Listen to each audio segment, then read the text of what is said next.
Oke, di akhir video ada sesuatu yang unik tentang pembahasan kali ini.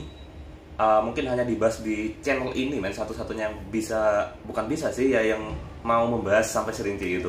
So, tunggu apa lagi, simak aja SIMA UI 2012. Let's start it, man.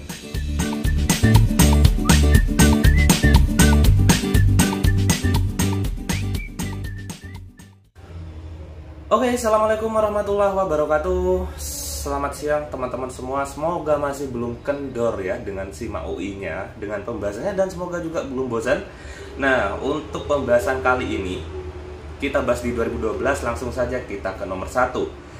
Jawaban dari nomor 1 adalah, oke ya, jawaban dari nomor 1 adalah disposable income. Nah, ini ada trik dari ekonomi untuk menjawab disposable income, karena disposable income itu merupakan pendapatan yang digunakan untuk konsumsi, berarti sudah dikurangi semuanya. So, cara simpelnya, triknya adalah teman-teman tinggal tahu rumus PNB-nya dulu. Setelah ketemu PNB, baru semuanya dikurangi sampai keterangan di soal itu dikurangi semua kecuali transfer payment yang ditambahkan. Simpel kan? Nah, jadi PNB di sini didapatkan dari PDB dikurangi pendapatan neto terhadap luar negeri. Oke ya, berarti sebesar 2.800. Nah, 2.800 inilah kemudian dikurangi semua item yang ada di soal, ditambahkan transfer payment. Berarti setelah dikurangi semua plus 20 transfer paymentnya, jadi didapat 2.618. Mudah banget, enak banget kalau ditanyakan disposable income. Kemudian nomor 2, jawaban yang benar. Oke, jawaban dari nomor 2 adalah yang B. Produk nasional bruto atau PNB selalu lebih kecil daripada PDB, terutama konteksnya adalah di Indonesia ya, dimana pendapatan penduduk kita yang di luar negeri sana nggak sebesar pendapatan orang asing yang ada di Indonesia atau yang perusahaan asing yang kerja di sini. So, jawaban dari nomor 2 adalah yang B. Mungkin dari nomor 2 ini teman-teman banyak yang terjebak di C jelas enggak, karena disposable itu merupakan item paling akhir, so dia pasti paling kecil. Kemudian poin D, produk nasional neto selalu lebih kecil. Nah, kalau ngomongin masalah neto-neto ini masih belum tentu, karena kalau kita ngomongin neto itu sama-sama dihitung bersih. Kalau misalkan dihitung bersih, so orang luar yang ada di Indonesia itu nggak dapat juga gitu loh. Pendapatan nasional selalu lebih kecil dari produk nasional neto. Enggak ya, pendapatan nasional ya kotornya itu, PDB-nya itu gitu loh. So, jawabannya tetap nomor yang poin B. Sekarang kita ke nomor 3. Nah, di nomor 3 ini simpel banget, jawabannya adalah yang C, 100 min Q. Caranya seperti apa? Caranya adalah kita harus cari TR-nya dulu, karena ditanyakan MR, kita cari TR-nya, berarti TR sama dengan P dikali Q. Nah, P-nya didapatkan 100, berarti TR sama dengan 100 min 0,5 Q dikali Q. So, TR didapatkan 100 Q min 0,5 Q kuadrat. Nah, untuk mencari MR, maka turunan dari fungsi TR. Nah, maka turunan dari fungsi TR adalah turunan dari 100 Q min 0,5 Q kuadrat. Kalau diturunkan jadi 100, ya kan, min Q. Kan harusnya 1 Q, 0,5 kali 2 kan 1. Kemudian ya udah tinggal Q doang. Berarti jawabannya yang C. Kemudian kita ke nomor 4. Ini masih cukup mudah. Apabila pendapatan konsumen meningkat, ya, maka pasti terjadi kenaikan permintaan atas barang normal. Oke. Kenaikan permintaan barang inferior. Barang inferior ini kan barang yang ketika pendapatan naik, malah konsumsi terhadap barang tersebut itu berkurang. Misalkan sandal jepit merek yang paling jelek nih gitu loh. Ketika kita punya pendapatan kaya raya, mungkin kita nggak akan beli sandal yang paling jelek tersebut. Seenggaknya kita beli sandal yang bermerek gitu loh. Itu contoh simpel dari barang inferior. Kemudian kita ke nomor 5. Dalam jangka panjang, oke, jawaban dari nomor 5 adalah P sama dengan ATC. Istilahnya dalam jangka panjang, pasar monopolistik itu hanya mencapai laba normal. Oke ya, hanya mencapai laba normal, atau labanya itu nggak ada gitu, atau zero profit economic gitu, zero economic profit. Nah, ketika laba normal berarti di situ dia hampir mencapai titik imbas. So, karena dia hampir mencapai titik imbas, maka diasumsikan P sama dengan ATC. simpelnya kurva permintaannya itu akan bergeser ke kiri gitu, karena permintaannya sudah mulai berkurang diakibatkan oleh perusahaan lain banyak yang masuk di pasar itu, sehingga permintaan bergeser hingga bersinggungan dengan kurva AC. Penjelasannya seperti itu. Kemudian kita ke nomor 6. Nah, di nomor 6 itu terjadi pergeseran dari S0 ke S1. So, diakibatkan pasti bukan oleh barang itu sendiri. Aku rasa teman-teman udah bisa menjawab. Nomor 6 jawabannya yang E. Iya, kenaikan biaya produksi sehingga harga barang jadi mahal. So, P-nya naik, Q-nya akan turun. Penawarannya akan bergeser dari S0 ke S1. Simpel ya. Kemudian kita ke nomor 7. Nah, untuk nomor 7 kita harus bisa membedakan M1 dan M2. Kalau M1 guys, itu hanya uang kartal yang dipegang oleh masyarakat dan uang giral. Selain itu sudah masuk M2. So, M2 itu terdiri dari M1 dan tabungan, kemudian tabungan yang berupa falas juga, kemudian simpanan giro yang juga berupa falas, kemudian deposito berjangka, kemudian mata uang asing yang disimpan di Indonesia itu juga masuk dalam M2. Simpel ya, jadi jawaban dari nomor 7 adalah yang D. Kemudian kita ke nomor 8. Nah, ini unik ya, istilahnya kita disuruh bikin jurnal koreksi. Nomor 8 jawabannya adalah yang A. Nah, sebelumnya ceritanya adalah di perusahaan Taylor ini transaksinya itu adalah transaksi listrik, tapi dia malah mencatatnya, kan harusnya beban listrik ya yang benar, dia malah mencatatnya beban kebersihan di debit dan kasnya di kredit sebesar 190.000. Nah, biar ini benar, jurnal koreksinya seperti apa? Yakni jurnal koreksinya adalah beban kebersihan tadi yang harusnya nggak ada malah ada, itu harus dienolkan. Nah, untuk mengenolkan beban kebersihan yang ada di debit, itu berarti kita mindahin ke kredit. Jadi beban kebersihannya di kredit. Kemudian yang di debit apa? Karena yang harusnya itu beban listrik, kan nggak ada akunnya, maka biar benar, maka dia beban listrik ada di posisi debit. So, beban listrik debit, beban kebersihan di kredit sebesar 190. Kasnya diapain? Nggak usah diapa-apain karena kasnya sudah benar ditempatkan di kredit. So, jawabannya yang A. Kemudian kita ke nomor 9. Nah, untuk nomor 9 di sini ekonomi biasanya ngasih H sama dengan UMP, oke ya. H sama dengan UMP atau BH sama dengan UMP gitu. BH ini di sisi debit pada neraca saldo, UMP ini di sisi kredit pada neraca saldo. Jadi simpel aja, kita jumlahin semua selain utang, modal, dan pendapatan. Di sini berarti ada piutang, investasi, kas, prive, kemudian ekuitas itu modal ya, kemudian ada tanah, beban gaji, dan beban asuransi. Semuanya kalau dijumlahkan sebesar 8.200.000. Simple man. Kemudian kita ke nomor 10. Ini teman-teman saya harap udah nonton video tentang pasar persaingan sempurna yang udah ekonomi jelaskan atau yang udah ekonomi bikin jauh-jauh hari sebelumnya. Nah, nomor 10 jawabannya yang A. Dalam pasar persaingan sempurna, nah, perusahaan itu bertindak sebagai price taker ya. Karena apa? Karena barangnya yang dijual sama persis, identik. Kemudian jadi penjual, price taker itu penjual nggak punya power untuk menentukan harga. Kemudian penjual yang ada di pasar tersebut juga banyak. Oke ya, penjualnya banyak. Jadi kalau misalkan ada penjual yang harganya harusnya itu 10.000, ada yang main di harga 11.000, laku nggak? Nggak laku, maka mau nggak mau dia akan ikut harga pasar. So, itulah kenapa disebut sebagai price taker. Kenapa dia nggak akan laku yang 11.000? Karena barang yang dijual ini sama persis, men. Plek sama gitu loh. Nggak ada beda di situ. So, nomor 10 adalah berhubungan yang A. Nomor 11, jawabannya adalah yang D. Oke ya. Makanan merupakan kebutuhan primer. Benar, oleh karena itu jika terjadi peningkatan harga makanan naik, karena ini kebutuhan primer, maka sekalipun harganya naik, permintaannya akan turun kecil. Oke, hanya turun kecil doang. Karena kalau nggak makan, die gitu. Orang kalau nggak makan, die. Maka mau nggak mau semahal apapun harganya, orang-orang tetap beli. Jadi permintaannya akan turun. Bukan berarti ketika harga naik, mereka langsung beralih nggak makan sama sekali, jadi permintaan makanan akan turun drastis. Enggak. Jadi poin atas itu salah, nomor 11. Kemudian poin bawahnya, makanan memiliki elastisitas yang inelastis. Oke, bukan sempurna tapi inelastis. So, yang atas salah, yang bawah juga salah. Sorry. Jadi jawabannya salah dan salah adalah yang E. Nomor 12. Oke, ini udah gua kasih triknya juga di video sebelumnya. Ketika Bank Indonesia melakukan kebijakan moneter ekspansif, berarti perekonomian di situ sedang lesu-lesunya, jadi butuh ekspansif. Peredaran uang juga melambat gitu, jadi money supply-nya harus ditambah. Karena perekonomian lesu, di situ terjadi deflasi, bukan inflasi. Poin 2 salah. Kemudian tingkat suku bunga turun, memang harus di situ. Kemudian nomor 4, poin 4 salah. Karena apa? Pendapatan nasional pada tingkat full employment. Full employment berarti di sini hampir semua orang itu bekerja, hampir nggak ada yang namanya pengangguran.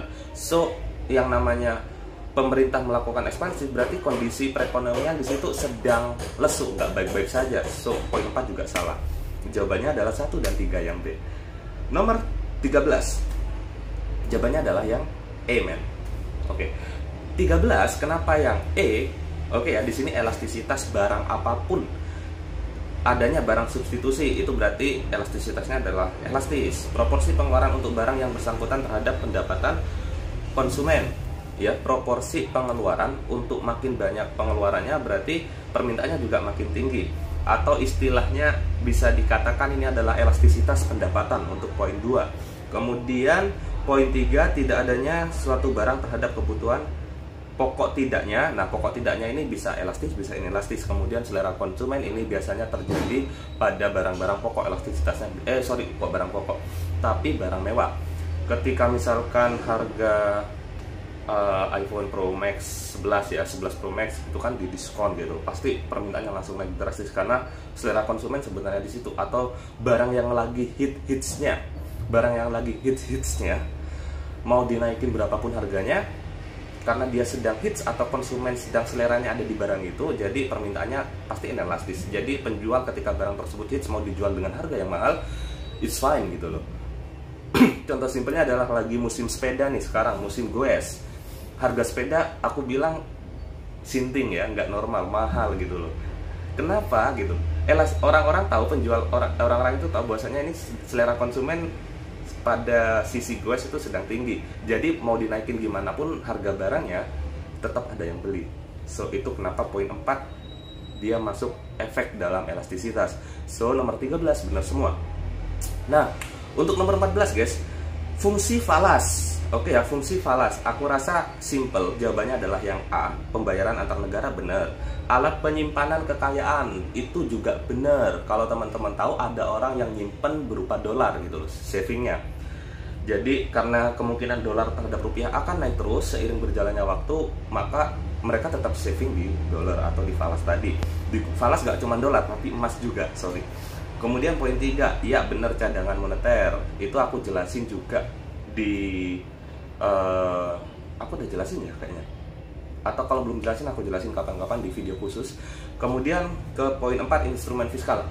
Fiskal enggak di sini, tapi ini adalah porsinya moneter ya untuk poin 14. Kemudian nomor 15, jawabannya adalah yang A, 1, 2, dan 3. Nah ini nih surprise dari Ngekonomi. Ngekonomi akan bahas secara detail untuk nomor 15. Jawaban detailnya seperti apa? Kita cek poin satu-satu. Kita tahu C sama dengan 500 plus 0,75Y. Oke ya, soalnya saya perkecil dulu. Kemudian besarnya MPS itu 0,25. Benar, karena MPC-nya 0,25. So MPS sama dengan 1 min MPC. 1 min 0,75 ya 0,25. Benar. Kemudian kita cek poin 3. Angka 0,75 menunjukkan kemiringan kurva konsumsi. Benar. Atau kalau di matematika 500 itu koefisien, 0,75 adalah 500 itu konstanta, 0,75 itu gradiennya atau kemiringannya. Itu kalau di matematika ya. Kita cek poin 2. Bila pemerintah menambah belanja 50M, maka pendapatan masyarakat bertambah sebesar 200 miliar. Benar. Nah, ini didapatkan dari mana? Inilah yang disebut dengan multiplier, guys, gitu. Inilah yang disebut dengan multiplier. Multiplier dari pengeluaran pemerintah itu rumusnya 1/1 min B atau 1/1 min MPC. So, 1 dibagi 1 min MPC itu sama dengan 1 dibagi 0,25. So, jawabannya adalah 4. Nah, maksud dari multiplier itu seperti ini teman-teman. Multiplier itu adalah kali lipatnya, pengali lipatnya. Kalau misalkan kita investasi sebesar 100 juta dan multiplier dari perusahaan tersebut itu 2, berarti harapan kita untuk investasi 100 juta dengan mendapatkan 2 kali lipat, berarti kita dapat 200 juta, itu multiplier. Atau ada multiplier sebesar 4 kali lipat nih gitu loh. Multiplier 4 kali lipat. Ketika kita nabung sebesar 1M gitu, dengan harapan nanti multipliernya ketika 4, harapannya adalah kita dapat 4 kali lipatnya, dapat 4M suatu saat nanti. Nah, itu konsep tentang multiplier. Sedangkan multiplier untuk pengeluaran pemerintah adalah 1/1 min B. Oke ya, 1/1 min B. So, kalau 4, pemerintah menambah 50M dengan harapan pendapatan masyarakat nanti nambahnya berapa? Berarti 4 kali lipat dari 50 miliar. So, jawabannya 200 miliar. Kemudian, poin 4 kenapa salah? Nah, poin 4 kenapa salah? Di sini rumus dari tax multiplier atau multiplier pajak itu adalah min B per 1 min B. Nah, min B di sini berarti min 0,75 dibagi 1 min 0,75 atau min 0,75 dibagi 0,25. Jawabannya adalah 3 bukan 4. Simpel kan? Oke, untuk cara mencari multiplier, kalau teman-teman nggak sibuk ya, teman-teman nggak sibuk nih, gue kasih cara kok bisa multiplier pajak itu min B per 1 min B, atau multiplier dari transfer payment itu plus B per 1 min B. Ceritanya dari sini guys, teman-teman bisa simak semuanya. Kita tahu pendapatan nasional di perekonomian yang tertutup aja dulu ya, kita nggak mau bahas yang terbuka. Untuk yang terbuka nanti saya akan bahas di video yang terpisah tentang asal muasal atau konsep dari multiplier. Nah, untuk perekonomian tertutup kita dapatkan Y sama dengan C plus I plus G tanpa perdagangan internasional atau luar negeri. So, ekspor dan impor di situ nggak ada. So, Y sama dengan C plus I plus G. Nah, di mana dalam perekonomian itu ada yang namanya pajak dan subsidi. Nah, subsidi ini diasumsikan dia masuk dalam kategori transfer payment, sedangkan tax dia masuk dalam pajak itu sendiri. Pajak pun multipliernya itu beda-beda loh guys. Nanti aku jelasin di video terpisah. Kita gunakan di video ini dulu tentang pajak otonom, di mana pajak tetap ya. So, pajak disimbolkan dengan TX karena dia pajak otonom. TX ini sama dengan TX0. Kemudian transfer payment, karena transfer payment itu otonom juga, jadi masuk dalam disimbolkan sebagai TR atau sama dengan TR0 simbolnya. So, kita dapatkan fungsi Y sama dengan C plus I plus G dengan TX itu TX0, TR-nya adalah TR0. Kita tahu adanya pajak dia mengurangi pendapatan, adanya transfer payment dia menambah pendapatan. Transfer payment itu misalkan subsidi BBM gitu, yang harusnya kita bayar 10.000 karena ada subsidi 4.000, jadi kita bayarnya cuma 6.000. Nah, di sini diasumsikan pendapatan bertambah 4.000. Nah, so karena dia mempengaruhi Y, penempatannya seperti ini men.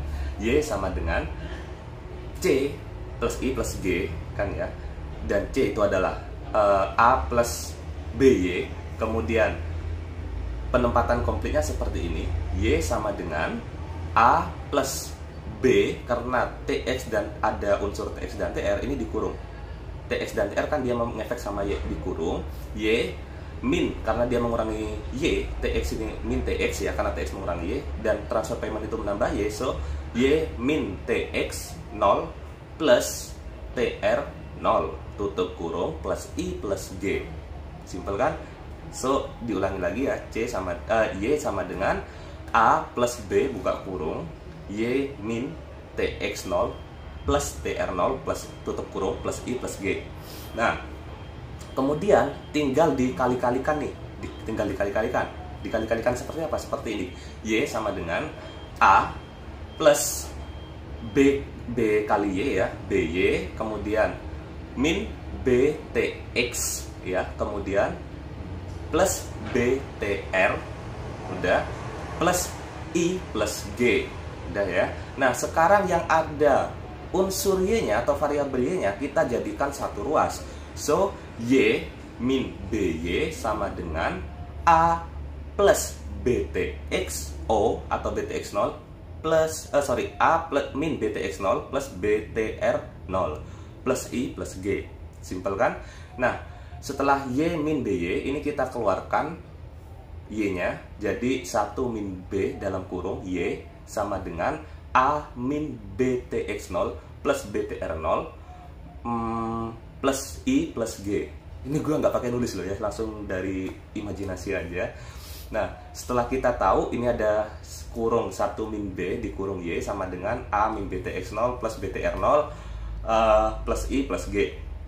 Nah, kemudian kita dapatkan pendapatan nasional keseimbangan dari sini. Y sama dengan A min BTX0 plus BTR0 plus I plus G dibagi 1 min B. Oke, 1 min B. Nah, inilah kita temukan pendapatan nasional keseimbangan yang baru seperti ini. Nah, kemudian untuk mendapatkan multipliernya tanpa teman-teman ngafalin, tanpa teman-teman ngafalin, tinggal seperti ini. Karena di sini ada A, ada TX, ada TR, ada I, ada G. Oke ya, A ini kan nggak punya pasangan, depannya kosong gitu. Jadi depannya satu A. Kalau BT itu ya udah B, nggak bisa 1 TX, tapi ada unsur B-nya. So kita ambil multiplier satu-satu. Jadi multiplier dari pendapatan itu adalah karena A nggak ada pasangannya jadi 1 per 1 min B. Kemudian kita ambil multiplier dari BTX0 min BTX0. Jadi multiplier dari min BTX0 adalah min B per 1 min B.